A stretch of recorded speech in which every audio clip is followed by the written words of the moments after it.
भारत में बचे 5800 यहूदियों को इजराइल ले जाएगा भारत। कहां पर बसाएगा, सारी डिटेल्स आपको इस वीडियो में देने जा रही हूं। नमस्कार, मैं हूं आपके साथ आयुषी गुप्ता। इजराइल ने भारत के पूर्वोत्तर राज्यों में रहने वाले बनेई मेनेशो समुदाय के बचे 5800 यहूदियों को अपने यहां बसाने का फैसला किया है। समस्त को नमस्कार। ख्रीष्टर प्रिय भाई भौणी माने, आज ब्रेकिंग न्यूज होची भारतीय जिहुदी माने समस्ते इस्राएल देश को जीवे। आपन कहि परिबे जे भारत रे जते जिहुदी लोक वास करूछन्ते सेमानकु समस्त को इस्राएल देश को पठा जीवो। आउ एई कार्यटी आमर इंडियन गवर्नमेंट तरफ नुहे, बरं इस्राएल भारत को मारे भारत आमर इंडिया सरकार को आ से कहिछि जे तुम देश रे अर्थात भारत रे जते भी जिहुदी लोक मान अछन्ते समस्त को आमे चाहूचु आम देश को पठाई दियो।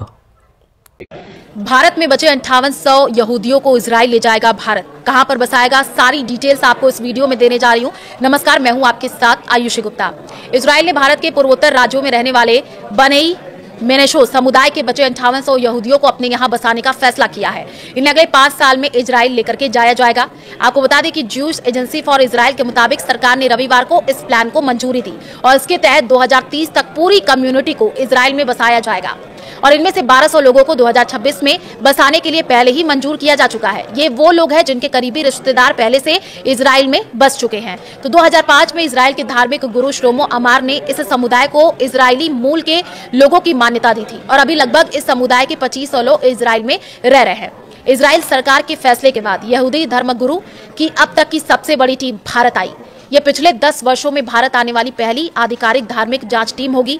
टीम में रब्बी, यहूदी धर्मगुरु और धार्मिक कानून हलाका के जानकार शामिल होंगे। और आपको बता दें कि ये टीम पूर्वोत्तर भारत के बेनेई मेनेशो समुदाय के उन सदस्यों की धार्मिक पहचान की जांच करेगी जिन्हें अगले 5 वर्षों में इजराइल लेकर के जाना है। इजराइल में बसने से पहले बनेई मेनेशो समुदाय के लोगों को धार्मिक इंटरव्यू, पहचान की पुष्टि और धार्मिक प्रक्रियाओं की औपचारिकता से गुजरना होता है।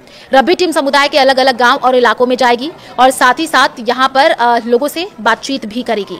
रब्बी टीम समुदाय के अलग अलग गांवों और इलाकों में जाएगी, धार्मिक परंपरा और जीवन शैली की जांच करेगी। ये टीम हर परिवार का व्यक्तिगत इंटरव्यू करेगी। टीम ये तय करेगी कि कौन लोग यहूदी धार्मिक मानकों को पूरा करते हैं और ये पूरी प्रक्रिया इजराइल के चीफ रबिनेट, कन्वर्जन अथॉरिटी, पॉपुलेशन एवं इमिग्रेशन प्राधिकरण और ज्यूश एजेंसी की देखरेख में होनी है। रब्बियों की टीम की जांच पूरी होने के बाद लोगों के लिए कन्वर्जन क्लासेस शुरू होंगी और इसके बाद उनका डॉक्यूमेंटेशन होगा और इजराइल के लिए उड़ानों की तैयारी की जाएगी। इन पूरे कामों के लिए इजराइल सरकार ने करीब 90 मिलियन शेकेल, लगभग 240 करोड़ रुपए का बजट भी मंजूर किया है। भारत में यहूदी कब और कैसे आए, तो देखिए, भारत में यहूदी समुदाय लगभग 2000 साल पहले पहुंचा। सन 70 ईस्वी में रोमन साम्राज्य ने यरूशलेम का दूसरा मंदिर तोड़ दिया था और इसके बाद बड़ी संख्या में यहूदी अपनी जमीन छोड़ करके अलग अलग देशों में बसने लगे और इन्हीं में से कुछ समुद्री रास्ते से केरल पहुंच गए, कोचीन में बस गए। भारत में यहूदियों की ये सबसे पुरानी बस्ती मानी जा रही है। 18वीं और 19वीं सदी में इराक और सीरिया क्षेत्र से कई यहूदी परिवार भारत आए। इन्हें बगदादी यहूदी कहा जाता है। ये मुख्य रूप से मुंबई, कोलकाता और पुणे में बसे और व्यापार में सक्रिय माने जाते हैं। तो मणिपुर और मिजोरम में रहने वाला बनेई मेनेशो समुदाय का दावा करता है कि वे प्राचीन इजराइल की मेनाशे जनजाति के वंश। तबे प्रिय बंधुगण, केते जिहुदी? प्राय 5800 जिहुदी। पूरा भारत वर्ष रे 5800 जिहुदी लोक से माने इंडिया छाड़ी की इस्राएल देश को जीवे। कारण आप जानते इस्राएल रे आमे जो देखिबा जिहुदी लोक माने अधिकांश अछंती। हाँ प्रिय बंधुगण, जिहुदी लोक माने अधिकांश अछंती। तेबे भारत रे ए जिहुदी माने कोठु आसिले? यार सिंपल अनुसार होची ए माने इस्राएल देश रो ही आछंती। तबे केबे आसिले? आउ एटा होची 2000 वर्ष पूर्वर, माने एटा होची घटना जेतेबेले सम्राट नेरो आ से जेतेबेले जेरूशलेम मंदिर को भांगी देला, माने द्वितीय जेरूशलेम मंदिर। प्रथम जेरूशलेम मंदिर तो भंगा होइतेला, तापर द्वितीय जेरूशलेम मंदिर निर्माण करा जाइतेला। ତେବେ ସମ୍ରାଟ ନେରୋ ସେ କ'ଣ କଲେ, ଦ୍ୱିତୀୟ ଜେରୁସାଲେମ ମନ୍ଦିରକୁ ଭାଙ୍ଗିଦେଲେ। ଭାଙ୍ଗିଲା ପରେ ଇସ୍ରାଏଲ ଦେଶରେ ଯେତେ ବି ଲୋକ ଥିଲେ ସମସ୍ତେ ଛିନ୍ନ ଭିନ୍ନ ହୋଇକି ଭିନ୍ନ ଭିନ୍ନ ଦେଶକୁ ପଳାଇଲେ। ଆଉ ସେମାନଙ୍କ ମଧ୍ୟରୁ କିଛି ଲୋକମାନେ ସେମାନେ ଆମର ଭାରତ ବର୍ଷକ ମଧ୍ୟ ସେମାନେ ପଳାଇ ଆସିଥିଲେ। ଭାରତର ସେମାନେ ଭାରତ ବାସିନ୍ଦା ହୋଇକି ସେମାନେ ରହିଗଲେ ସବୁଦିନ ପାଇଁ। ଆଉ ବର୍ତ୍ତମାନ ଇସ୍ରାଏଲ ଦେଶ କହୁଛି ସମସ୍ତ ଜିହୁଦୀମାନଙ୍କୁ କେଉଁଠିକି ପଠାଇ ଦିଅ, ଆମ ଦେଶ ଇସ୍ରାଏଲକୁ ପଠାଇ ଦିଅ। ତାମାନେ ଇସ୍ରାଏଲ ଦେଶ ସେ ଇଚ୍ଛା ପ୍ରକାଶ କରୁଅଛି ପୃଥିବୀରେ ଯେତେ ବି ଜିହୁଦୀ ଲୋକମାନେ ଅଛନ୍ତି ସମସ୍ତେ ବର୍ତ୍ତମାନ ଇସ୍ରାଏଲ ଦେଶକୁ ଫେରିଯିବେ। ଆଉ ସେମାନଙ୍କର ରହିବା ଖାଇବା ସବୁ ସୁବିଧା ସେମାନଙ୍କ ପାଇଁ ଇସ୍ରାଏଲ ଦେଶରେ କରାଯିବ। ଆଉ ଇସ୍ରାଏଲ ଦେଶକୁ ଆଉ ସମସ୍ତ ଜିହୁଦୀମାନେ ପଳାଇବେ। ଆଉ ସ୍ୱତନ୍ତ୍ର ଭାବରେ ଗଠନ କରାହେବ, ପୁଣି ଥରେ ଇସ୍ରାଏଲ ପ୍ରଦେଶ ଗଠନ କରାହେବ। କାରଣ ଇସ୍ରାଏଲ ଦେଶ ବାହାରେ ଆଉ କେହି ମଧ୍ୟ ଜିହୁଦୀ ରହିବେ ନାହିଁ। ତେବେ ବର୍ତ୍ତମାନ ଇଣ୍ଡିଆ ସରକାର ପ୍ରାୟ ଘର ଘରକୁ ଯାଞ୍ଚ କରିବ। ଭାରତ ସରକାର ପ୍ରତି ଘର ଘରକୁ ଯାଞ୍ଚ କରିବ। ଆଉ ଯେଉଁ ଜାଗାରେ ଭାରତ ସରକାରକୁ ମିଳିବ ଯେ ଏଇ ଜାଗାରେ ଜିହୁଦୀ ଲୋକମାନେ ଅଛନ୍ତି ସେମାନଙ୍କ ପାଇଁ ତୁରନ୍ତ ବ୍ୟବସ୍ଥା କରାହେବ, ସେମାନେ କିପରି ଇସ୍ରାଏଲ ଦେଶକୁ ଯିବେ।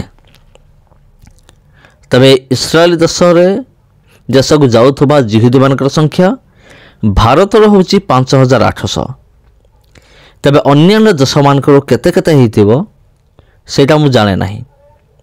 କିନ୍ତୁ ଯଦି ମୋ ପାଖକୁ ଖବର ଆସିଲା ତେବେ ନିଶ୍ଚିନ୍ତ ଭାବରେ ମୁଁ ଆପଣଙ୍କୁ ଜଣାଇବି ଭିଡ଼ିଓ ମାଧ୍ୟମରେ। ସେଥିପାଇଁ ଏହି ଚ୍ୟାନେଲକୁ ସବସ୍କ୍ରାଇବ୍ କରିକି ରଖିଥାନ୍ତୁ। ଆଉ ଯଦି ଆପଣ ଚାହୁଁଛନ୍ତି ଏହି ଖବରକୁ ଅନ୍ୟମାନଙ୍କ ପାଖକୁ ପହଞ୍ଚାଇବା ପାଇଁ ତେବେ ପ୍ରିୟ ବନ୍ଧୁଗଣ ଏହି ଭିଡ଼ିଓକୁ ନିଶ୍ଚିନ୍ତ ଭାବରେ ସେୟାର କରନ୍ତୁ ଅନ୍ୟମାନଙ୍କ ସହିତ। ତେବେ ଖ୍ରୀଷ୍ଟରେ ପ୍ରିୟ ଭାଇ ଏବଂ ଭଉଣୀମାନେ, ଏହି ବ୍ରେକିଂ ନ୍ୟୁଜ୍ ଶୁଣିକି ଆପଣ କ'ଣ ଭାବୁଛନ୍ତି ବା ଆପଣଙ୍କର ମତ କ'ଣ କମେଣ୍ଟ ବକ୍ସରେ ଜଣାନ୍ତୁ। ତେବେ ପ୍ରିୟ ଭାଇ ଏବଂ ଭଉଣୀମାନେ, ବର୍ତ୍ତମାନ ସମୟ ଆସିଯାଇଛି। ଆଉ ବାଇବେଲରେ ଯେଉଁ ଭବିଷ୍ୟତବାଣୀ ଗୁଡ଼ିକ ରହିଅଛି ତାହା କ'ଣ ହେବ, ତାହା ସଫଳ ହେବା ପାଇଁ ଯାଉଅଛି। କାରଣ ବାକ୍ୟ ଲେଖା ଅଛି, ପରମେଶ୍ୱର କହନ୍ତି ଆମେ ପୃଥିବୀର କୋଣ ଅନୁକୋଣରୁ ଆମ ଲୋକମାନଙ୍କୁ ସଂଗ୍ରହ କରିବା। ତେବେ ପ୍ରିୟ ବନ୍ଧୁଗଣ, ବାଇବେଲରେ ଯେଉଁ ଭବିଷ୍ୟତବାଣୀ ଅଛି ଆମେ ପୃଥିବୀର କୋଣ ଅନୁକୋଣରୁ କାହାକୁ ସଂଗ୍ରହ କରିବା, ଆମ ଲୋକମାନଙ୍କୁ ସଂଗ୍ରହ କରିବା। ଆଉ ସେମାନଙ୍କୁ କ'ଣ କରିବା, ସେମାନଙ୍କୁ ସ୍ଥାପନ କରିବା। ଆଉ ସେ ସମୟ ବର୍ତ୍ତମାନ ଆସିଯାଇଛି। ଏ ସମସ୍ତ ବିଷୟ ଘଟୁଛି କାହିଁକି? ଏ ସମସ୍ତ ବିଷୟ ଏଥିପାଇଁ ଘଟୁଅଛି କାରଣ ବାଇବେଲରେ ଥିବା ଭବିଷ୍ୟତବାଣୀ ଗୁଡ଼ିକ ଗୋଟିଏ ପରେ ଗୋଟିଏ ସଫଳ ହେବା ପାଇଁ ଯାଉଅଛି। ସମସ୍ତ ନମସ୍କାର ପ୍ରିୟ ବନ୍ଧୁଗଣ। ଯଦି ଏ ଭିଡ଼ିଓ ଆପଣଙ୍କୁ ଭଲ ଲାଗିଥାଏ ଭିଡ଼ିଓକୁ ସେୟାର କରନ୍ତୁ। ଆଉ ଯଦି ଚ୍ୟାନେଲକୁ ପ୍ରଥମ ଥର ପାଇଁ ଆସିଛନ୍ତି ଚ୍ୟାନେଲକୁ ସବସ୍କ୍ରାଇବ୍ କରନ୍ତୁ। ଧନ୍ୟବାଦ।